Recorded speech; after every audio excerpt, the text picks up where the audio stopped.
नमस्ते दोस्तों, स्वागत है आपका एक बार फिर आपके अपने चैनल ऋषि द डुओ पर। आज की इस वीडियो में मैं आप सबको भारत के पश्चिम में समुद्र के किनारे पर बसे गुजरात राज्य की देवभूमि की यात्रा पर लेकर चलने वाली हूँ। जी हाँ दोस्तों, मैं बात कर रही हूँ द्वारका की, जिसे श्री कृष्ण की कर्मभूमि भी माना गया है। दोस्तों, द्वारका गोमती नदी और अरब सागर के किनारे ओखा मंडल प्रायद्वीप के पश्चिमी तट पर बसा हुआ है और ये हिंदू के 4 धामों में से एक धाम तो है ही, साथ ही साथ ये सप्तपुरी में से भी एक है। और हिंदू धर्म ग्रंथों के अनुसार ऐसा माना जाता है कि खुद भगवान श्री कृष्ण ने इसे बसाया था। तो अगर आप भी द्वारका जाके श्री द्वारकाधीश के दर्शन करने का प्लान बना रहे हैं तो ये वीडियो बिल्कुल आपके लिए परफेक्ट होने वाली है, क्योंकि इस एक ही वीडियो में मैं आपको सारी इन्फॉर्मेशन देने वाली हूँ, जैसा कि आपको द्वारका तक कैसे पहुँचना है, वहाँ कहाँ रुकना है, कहाँ आपको दर्शन करने हैं, खाने पीने की वहाँ क्या सुविधा मिलने वाली है, कितने दिन का ट्रिप प्लान करें, कौन सा सबसे बेस्ट टाइम रहेगा यहाँ विजिट करने के लिए। और इस सब के साथ साथ वीडियो के एंड में हम बात करेंगे कि द्वारका की यात्रा में आपका कुल कितना खर्चा आने वाला है। और इतना ही नहीं दोस्तों, इस वीडियो में आपको 4 धामों में से एक धाम द्वारका के दर्शन करने के बारे में तो बताऊंगी, साथ ही साथ आपको 12 ज्योतिर्लिंगों में से एक नागेश्वर ज्योतिर्लिंग मंदिर के दर्शन करने के बारे में भी बताऊंगी, जो कि द्वारका से कुछ किलोमीटर की दूरी पर ही है। तो मोस्टली जो लोग द्वारका जाते हैं दर्शन करने के लिए, वो इस मंदिर में भी जाकर दर्शन पूजन करते हैं। तो आज की इस वीडियो में मैं इसे भी कवर करने वाली हूँ। तो ये सारी जानकारी लेने के लिए बने रहिए हमारे साथ इस वीडियो में। तो चलिए अब बिना देर किए हुए जल्दी से स्टार्ट करती हूँ वीडियो को। और सबसे पहले आपको बताती हूँ कि आपको द्वारका तक कैसे पहुँचना है। तो गाइस, यहाँ पर ट्रेन, बस और फ्लाइट तीनों ही ऑप्शन अवेलेबल है। तो अगर आप ट्रेन से आना चाहते हैं तो द्वारका में रेलवे स्टेशन बना हुआ है। आपको अपने शहर से द्वारका रेलवे स्टेशन तक की ट्रेन लेनी होगी और द्वारका रेलवे स्टेशन से द्वारकाधीश मंदिर की जो दूरी है वो लगभग 2.5 किलोमीटर की है, जिसके लिए आपको रेलवे स्टेशन के बाहर से काफी सारे ऑटो रिक्शा मिल जाएंगे, जो की आपको मंदिर परिसर तक पहुँचा देंगे। लेकिन अगर आपको अपने शहर से द्वारका स्टेशन तक के लिए डायरेक्ट ट्रेन नहीं मिलती है तो उस केस में आपको परेशान होने की बिल्कुल भी जरूरत नहीं है, क्योंकि उस केस में आप यहाँ के दूसरे नियरेस्ट रेलवे स्टेशन राजकोट या अहमदाबाद आ सकते हैं। और राजकोट से द्वारका की जो दूरी है वो लगभग 224 किलोमीटर की है। वहीं अहमदाबाद से द्वारका की जो दूरी है वो लगभग 450 किलोमीटर की है। तो आपको अपने शहर से राजकोट या अहमदाबाद जहाँ की भी डायरेक्ट ट्रेन मिले उस रेलवे स्टेशन पर आ जाइए और वहाँ से फिर ट्रेन चेंज करके आपको द्वारका तक जाना है। दोस्तों, अगर आप बस से आने की सोच रहे हैं तो अहमदाबाद, राजकोट या सूरत जैसे आसपास के शहरों से द्वारका तक के लिए सीधी बस मिल जाएगी। तो आपको अपने शहर से अहमदाबाद तक आना है और अहमदाबाद से आपको बस पकड़नी है द्वारका तक के लिए, जो कि आपसे 600 से 700 पर पर्सन चार्ज करेंगे और आपको 9 से 10 घंटे में द्वारका पहुंचा देंगे।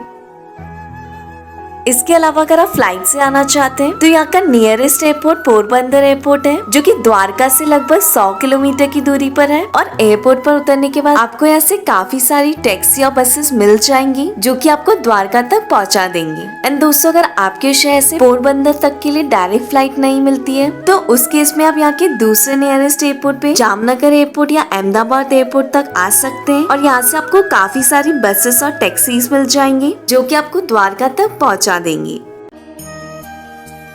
चलिए दोस्तों, अब द्वारका पहुंचने के बाद सबसे पहले आपको अपने रहने के लिए होटल देखना है। तो यहाँ पे मेरा सजेशन ये रहेगा कि आपको अपना होटल मंदिर परिसर के आसपास लेना चाहिए। इससे आपको दर्शन करने में किसी भी तरह की कोई समस्या नहीं आएगी। साथ ही साथ यहाँ पे जो आपके और भी दर्शनीय स्थल हैं, वो भी आपके पास पड़ेंगे और आपको यहाँ मंदिर परिसर के आसपास काफी सारे ट्रस्ट के गेस्ट हाउसेस, धर्मशाला और प्राइवेट होटल देखने को मिल जाएंगे। तो आप अपनी सुविधा और बजट के अनुसार यहाँ रुक सकते हैं। यहाँ पर आपको काफी सारी धर्मशाला देखने को मिल जाएंगी, जिनकी कॉस्ट की अगर हम बात करें तो इनमें नॉन एसी रूम आपको 400 रुपए तक मिल जाएगा। और वहीं अगर आप डोरमेट्री लेते हैं तो उसकी कॉस्ट आपको 200 रुपए पर पर्सन तक पड़ जाएगी। एंड दोस्तों, अगर आप प्राइवेट होटल्स में रुकना चाहते हैं तो आपको यहाँ पे काफी सारे प्राइवेट होटल के ऑप्शन भी मिल जाएंगे, जिनकी स्टार्टिंग 700 रुपए से हो जाती है। चलिए दोस्तों, अब बात करते हैं कि आपको द्वारका में कौन कौन से मंदिर में जाकर दर्शन कर लेने हैं और कहाँ कहाँ घूमना है। तो सबसे पहले आपको दर्शन करने के लिए श्री द्वारकाधीश मंदिर में जाना है। लेकिन यहाँ मंदिर में दर्शन करने से पहले आपको मंदिर से 200 मीटर की दूरी पर गोमती घाट देखने को मिल जाएगा। यहाँ पर आपको गोमती नदी में जाकर स्नान करना है। ऐसी मान्यता है यहाँ पे कि इस मंदिर में प्रवेश करने से पहले यहाँ स्नान करना चाहिए। और यदि शास्त्रों की माने तो गंगा के बाद केवल गोमती ही ऐसी नदी है जो सीधा स्वर्ग से उतरी है। इस कारण से इसका महत्व और भी बढ़ जाता है। और दोस्तों, गोमती घाट वो स्थान है जहाँ पर पवित्र गोमती नदी महासागर से मिलती है। इस कारण से यहाँ का जल खारा होता है। तो आपको यहाँ गोमती घाट में स्नान करने के बाद आपको जाना है श्री द्वारकाधीश मंदिर।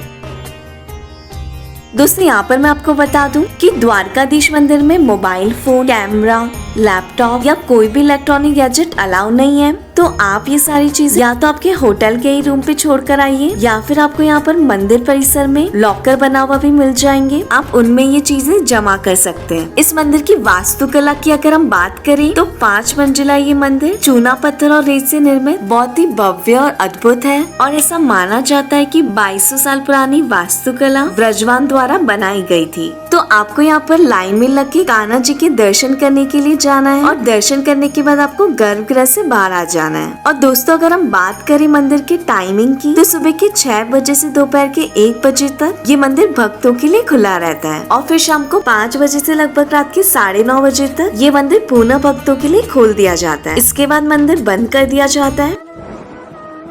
और इसके बाद दोस्तों, आप जा सकते हैं सुदामा सेतु। और ये मंदिर परिसर से लगभग 200 मीटर की दूरी पर है। जहाँ पर आपने गोमती घाट में स्नान किया था उसी के पास में बना हुआ है। ये पैदल चलने वालों के लिए गोमती नदी पार करने के लिए बनाया गया है। लेकिन पुल पर काम चलने की वजह से अभी ये बंद है। तो आप 100 रुपए सवारी देकर बोट से गोमती नदी पार करके आप पंचनंदा तीर्थ भी जा सकते हैं। यहाँ पे आपको 5 पांडवों के नाम पे अलग अलग कुंड देखने को मिल जाएंगे, जिनमें ऐसे माना जाता है कि 5 अलग अलग नदियों का जल है। और यहाँ पे सबसे ज्यादा आश्चर्यजनक जो बात है वो ये है कि अरब सागर के पास होने के बावजूद भी इन कुंडों का जल मीठा है और इनका जल स्तर कभी भी कम नहीं होता है। तो आपको यहाँ पर जाकर इन कुंडों का जल ग्रहण करना है। और इसके बाद आपको यहीं पर लक्ष्मी नारायण मंदिर देखने को मिल जाएगा। तो आपको वहाँ भी जाकर दर्शन कर लेने हैं। और इसके बाद आप यहीं पर एक वृक्ष के नीचे दुर्वासा ऋषि के भी दर्शन कर सकते हैं। और इसके बाद दोस्तों, आपको वापस श्री द्वारकाधीश मंदिर परिसर के पास आ जाना है। यहाँ पर आपको काफी सारे ऑटो रिक्शा देखने को मिल जाएंगे, जिनसे आपको थोड़ा बहुत बार्गेनिंग करके इन्हें पूरे दिन के लिए बुक कर लेना है। ये आपकी बाकी की सारी प्लेस कवर करके आपको होटल वापस ड्रॉप कर देंगे, जिसके लिए आपसे लगभग 700 से 800 रुपए तक चार्ज करेंगे। और इसके बाद आप द्वारकाधीश मंदिर से करीबन 2.5 किलोमीटर की दूरी पर स्थित रुक्मिणी देवी मंदिर चले जाइए, जो कि श्री कृष्ण की पहली पत्नी थी।